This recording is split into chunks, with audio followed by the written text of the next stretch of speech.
আমাকে দুর্দিনে নিঃসঙ্গ করে ফেলে যাওয়ার পর কখনো ফিরে এসে এই ফেলে যাওয়া মানুষটিকে দেখার আর প্রত্যাশা রেখো না। একবার চলে গেছো মানে আমার স্নেহের গণ্ডি থেকে তুমি অনেক দূরে চলে গেছো। গেছো তো গেছোই, গেছো মানে গেছোই, আর ফিরে এসো না।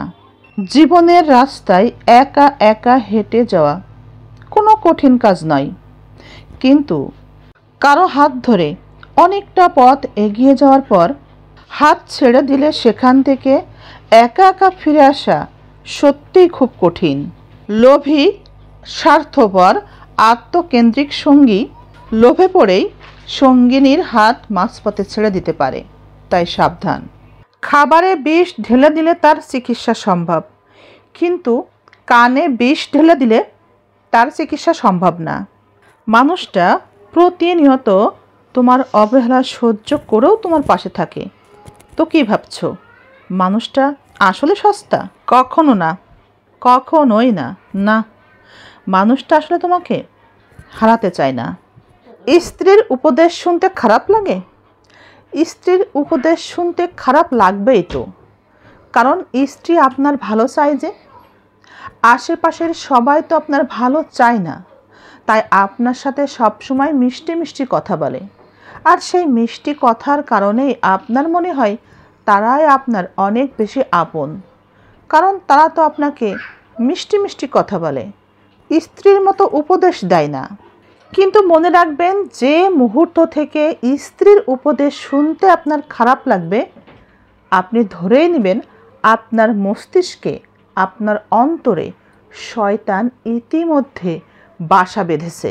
আশেপাশের সকল মানুষের মিষ্টি ভাষায় যখন আপনি মুগ্ধ হবেন, আর স্ত্রীর উপদেশ শুনলে যখন আপনার মস্তিষ্ক গরম হয়ে যাবে, আপনি অস্থির হয়ে যাবেন, তখনই ভেবে নেবেন আপনার ধ্বংস নিশ্চিত, আপনার দরজায় আপনার ধ্বংস দাঁড়িয়ে আছে।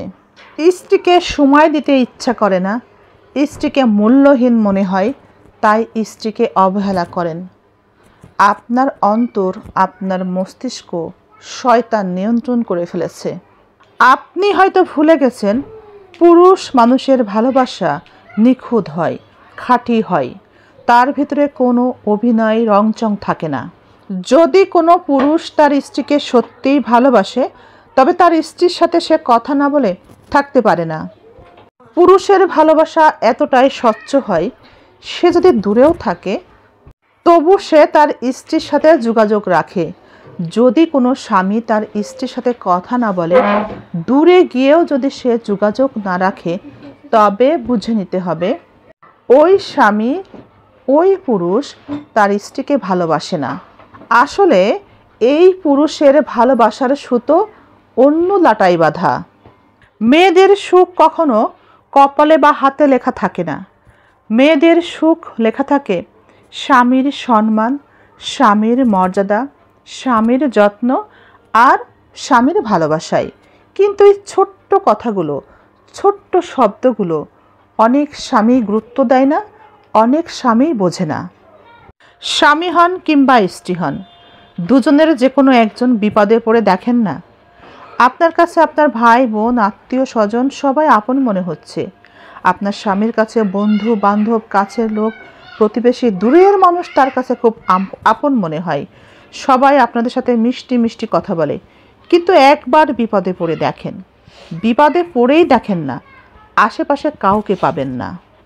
আপনাদের এই সুসময়ে আশেপাশে কত মানুষ, কত সুন্দর ব্যবহার, কিন্তু বিপদে একবার পড়ে দেখেনই না, এত মানুষ আর কেউই থাকবে না, একটা মানুষও আপনি পাবেন না। কেউ আপনাদের বাঁচাতে আসবে না, একবার বিপদে পড়েই দেখেন। বিপদে একবার পড়ে দেখেন, বিপদে তো পড়েন নাই, একবার পড়লেই বুঝতে পারবেন। আশেপাশে যদি কেউ থাকে, দুজন দুজনের পাশেই থাকে, স্বামীর পাশে স্ত্রী, স্ত্রীর পাশে স্বামী, আর কাউকে পাবেন না, কেউ থাকবে না।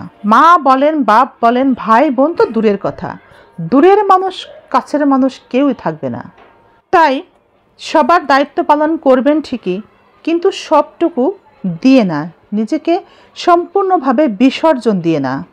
ব্যস্ততা শুধুমাত্র অজুহাত। সময় আমার কাছে শিক্ষক, আর আমি সময়ের কাছে ছাত্র।